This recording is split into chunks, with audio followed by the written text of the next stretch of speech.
Engineer Ronnie, good morning, sir. Yes, sir. Good morning. Morning, oh.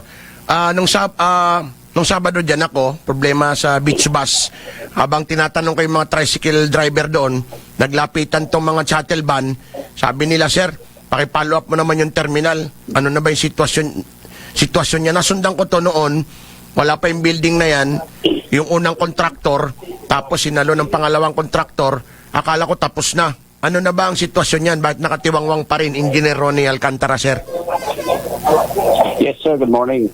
For updates, ang physical accomplishment dyan, 84%. Ngayon, since na yun terminated, funded ng DOTR yan, so mayroon pa natitirang pondo, hinantay na lang namin, sir, yung fund utilization report galing sa COA. Si COA, yung kanilang technical audit specialist, nag-conduct na rin sila last June, parang baragata, nagkasabay yun eh. So, antay na lang namin ngayon yung kanilang findings, then kung okay, yung kanilang fund utilization report, makausap namin si may request ang LGU kay DOTR na kung po pwede, natitirang pondo, equivalent to 15%, ay mapatapos sa project. Ang sabi ng taga-DOTR, lead nila yung AQR, yung Fund Utilization Report na galing kay COA. So ngayon, wala pa kami updates sa COA kung kailan sila maggagawa ng Balikan ko AQR. lang, Engineer Alcantara, balikan ko lang yung una. Magkano yung pondo nito? Opo. Yung pinakauna. Magkano pinondo ng DOTR to? 150, pero yung dyan, yung pondo natin dyan, 145 kasi yung 5M, retain, sa kanila yun. Kasi mag-inspection din sila. Okay. 150 million. DOTR, Opo, okay. 145. 145. Kanino unang nai-award yan? Diskaya? Diskaya, okay. Si Diskaya, kinasuhan na yan, di ba? Sila yung nakakuha niyan. So, terminated. Oo nga. Dali lang. 150 million. Yung 150, kumuha sila ng retainer na 5 million? Nakalagay doon sa GAA, General Appropriations Act, na yung 5% ay maiwan doon sa DOTR. Kasi, siyempre, nakakandak din sila ng inspection on site, kumbaga yung mga kanilang mga travel expenses, so and so. 5 million? Hindi ba? Sige, nasagaan naman yan. Nasagaa. Sinabi lang 5 million para sa DOTR yon. So, 145 na lang. Okay. Nagbidding. Binid ng DOTR. Binigay kay Diskaya. Ngayon, ito pala si Diskaya, iba rin ang labanan nito. Base doon sa Blue Ribbon Committee hearing, kumukuha lang siya ng porsyento, tapos binibigay kay ganito, ganyan, may bigay. Anyway, Hindi, sir. Clarification lang. Hindi si DOTR nagpabid dito na sa LGU. Oo nga, LGU. Kayo nagpabid na pala, no? Tama. Down din sa LGU. Okay, so kayo nang binid ng LGU, ang nakakuha, sino? Sino na ipanalo ng back? Si Diskaya na po. Sinong Diskaya? Anong pangalan ng kumpanya? Yung nakakulong ngayon. Okay. So, hindi pa ito pumuputok yung pumutok na ba yung ghost flood control nung naibid nyo to o hindi pa? Hindi pa, no? Wala pa. Okay. So, hindi nyo pa alam yung itong Diskaya pala, house out to. Okay, sige. So, nanalo si Diskaya, naibid ninyo, tinrabaho niya ba yan o pinasa niya sa ibang kontraktor? Ang ginawa naman. Siya ba ang gumawa o yung local contractor dyan? Meron siya mga tao, tapos tulong na rin pati sa local. Hindi, kasi pumunta ako dyan, engineer, di ba, nung una, wala pa yung building na yan eh.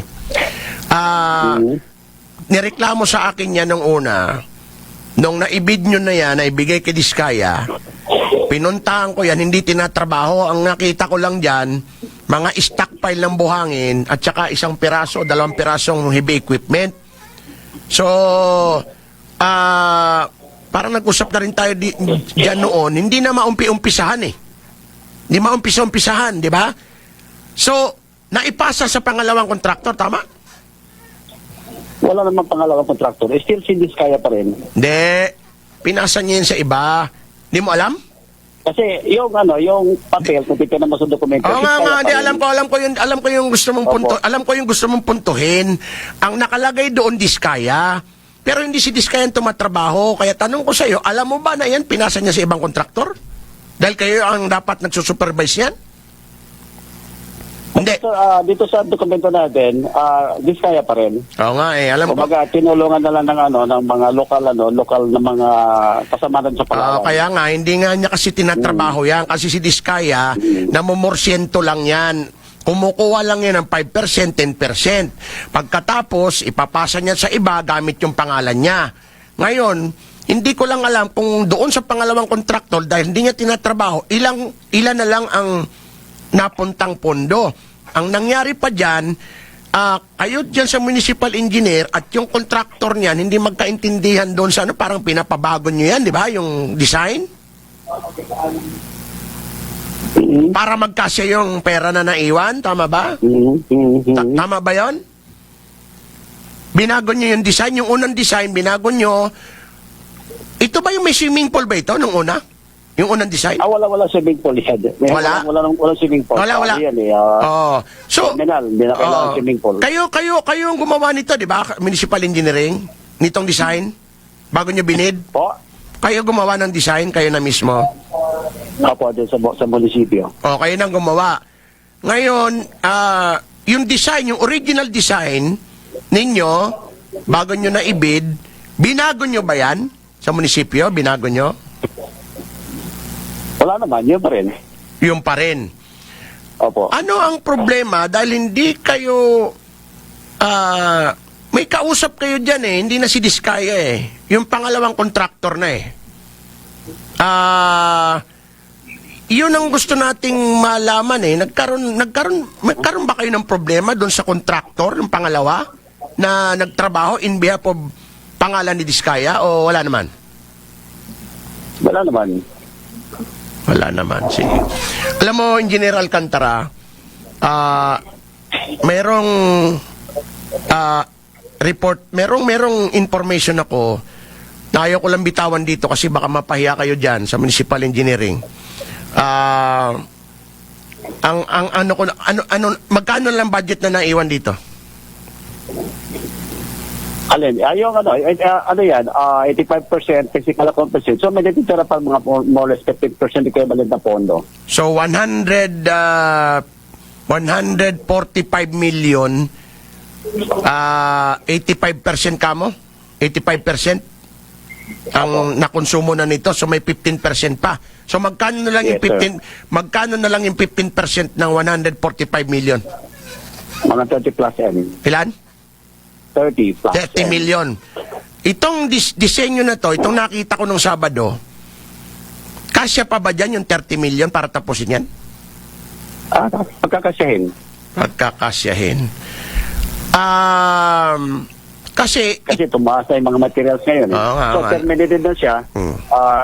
Valid natin yan. bakit nyo tinerminate yung kontrata? Dahil sa usaping kay Diskaya? Opo, bali, hindi na siya, kumbaga, di ba, may na yan, may mga findings na doon sa taas. Oo. So, automatic, terminated natin. Oo nga. Pero hindi naman siya yung gumagawa local contractor ang gumagawa, 100% information yan na hindi siyang gumawa. May local contractor na gumawa, taga Puerto. Ngayon di kayo nagkaintindihan. So, 30 million na lang ang naiiwan dyan. Ano pa ba ang gagawin diyan, engineer? Ano pang gagawin diyan? Yung electrical, pati mga finishing. Finishing. Yung sa ibaba, mga bus yan, di ba? Mga bus. Apo, Yung sa taas, mga shuttle. Ayun, parking ng shuttle. So yung 30 million, kung ako mag-estimate, hindi kasya yan para tapusin yan. Di ba? Oo. Ang laki pa nito, marami ka pang gagawin dito. 30 million mo, dahil yung sinasabi mo, cost of materials, kulang. So halimbawa, hindi magkasya yung 30 million. Halimbawa lang, dahil sa taas ng materyales, hindi pa rin mapapakinabangan yan. Tama? Ano yan? Bali pa natin, sir, kung yun nga, at since na nagtaasan ng materials, natin kung kailan dagdagan ng pondo, why not? Saan ka kukuha ng pondo? Sa LGU? Yun nga po, depende pa rin kung pagbibigyan ulit ng DOTR, kung wala, Hindi, malabo na yung DOTR kasi wala nang pondong, ang DOTR, wala nang pondo para dyan. Magtatapos na yung taon maliban na lang kung sa susunod na taon, pondohan nila yan. Malabo na yan. Malabo ng pondo ng DOTR yan. Ngayon, lalo na sa LGU. Kasi meron kayong pondo na nakalaan para sa paggagamitan nyo ngayong taon So kung halimbawa hindi kasi yung 30, hindi pa rin mapakinabangan yan dahil kulang yung 30 dahil sa cost of materials. So ibig sabihin, hindi pa rin magagamit yan ngayong taon kung walang pondo makukuha. Tama ba? Maaari siguro kung hindi, halimbawa, kung kulang pa yung 30, may portion na pwedeng magamit. Sa baba? Para ma-operate lang. Halimbawa, sa baba. Total, sa second floor naman, pwede na rin parkingan yun Hindi ko maintindihan, Engineer Alcantara, dahil may pondo naman na 145 at yan intact sa DOTR. Bakit hindi siya natapos? Anong naging dahilan? Yun nga sir, di ba? Kininto ko na kanina. Yan, Diskaya. Hindi, wag mo na na-terminate si Diskaya sa ibang project sa taas, di ba? Automatic terminated na rin siya dito. Yun na kasi ang dinadahilan. Hindi nga si Diskaya ang gumagawa Oo. Hindi, local contractor. Kausap nyo dyan si Redgo, tama? Urix, contractor. Hindi mo kilala si Redgo? Kilala ko siya. Sila gumawa niyan, sinalo nila yan Hindi si Diskaya gumagawa. So wag niyong idahilan na dahil kay Diskaya naputol yan. Si Redgo, maayos na kontraktor yan. Sinalo nila yan So anong dahilan? Bakit tinerminate ninyo? Yun nga sir, kasi nga hindi na kumbaga na-terminate na yung si Diskaya kasi kay Diskaya pa rin hindi naman pwedeng i-terminate yung mga local contractor kasi ang naka-dokumento ay si Diskaya.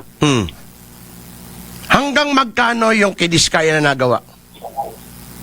Bago nyo tinerminate? Sir. Hindi ko maalala, sir. Nabigay nyo kay Diskaya, pumutok nung inumpisa ni Diskaya yan, ilang porsyento ng pondo ng 145 ang nakonsumo niya? Diyan. Ayaw ko magbigay sa figure kasi gusto ko malaman kung dito sa dokumento. Oo, kasi kung 30 100... Okay lang, sir, kasi may pupuntahan sana ako, may naka-schedule ng inspection ngayon May commitment kami sa barangay. May pupuntahan ka o iniiwasan mo lang ako? Apo. Actually, sir, nabigla ako dito. So, kasi kahapon, may commitment kami doon sa barangay, mag-inspection kami. Naka-schedule pala ako mag-inspection. Sige, last na lang, engineer, sandali. Yan pa ba? Engineer? Sana yun? So yun na, ulitin ko lang.